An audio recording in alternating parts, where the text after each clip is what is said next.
In an old city lit by yellow lamps at night, there lived a young man named Salim. He worked long hours in a small shop, and never refused anyone's request. He believed his value in life was measured only by how much others were pleased with him. He always smiled, even when he was exhausted, saying, "It's fine, everything is fine." Inside, nothing was fine. His real dream was to become a master clockmaker, but he postponed his dream every day just to serve everyone else. One rainy night, as he was closing the shop, a strange man wearing a black coat walked in and placed an old clock on the table. He said quietly, "This clock doesn't show time, it shows the life that is being wasted." Salim smiled, thinking it was a joke, but the man looked at him deeply and said, "It only works for those who are running away from themselves." Before Salim could ask anything, the man disappeared and the clock remained, its hands frozen, as if watching him. That night, Salim took the clock home. As soon as he placed it on the table, its hands began to spin at an unnaturally fast speed. Every time he hesitated to say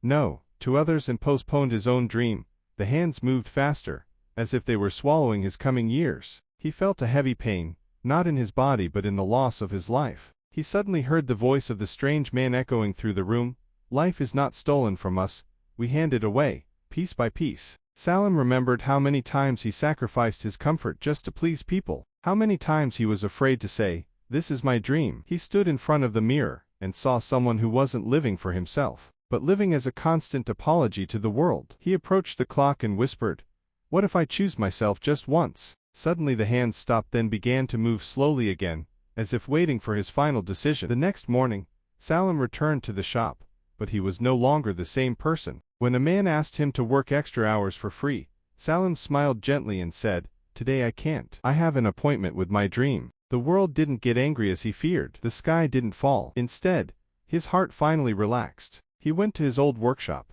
and began building his first clock with trembling hands, trembling from excitement, not fear. The mysterious man appeared again and said, "The clock was never magic, it was simply a mirror of your choices." Then he disappeared as he had before. Salim looked at his new clock and saw time moving normally, but inside, his life was finally moving forward. The final lesson was clear: if you give everything to people and forget yourself, you lose yourself, and eventually, you lose them too. Choosing yourself is not selfishness, it is life.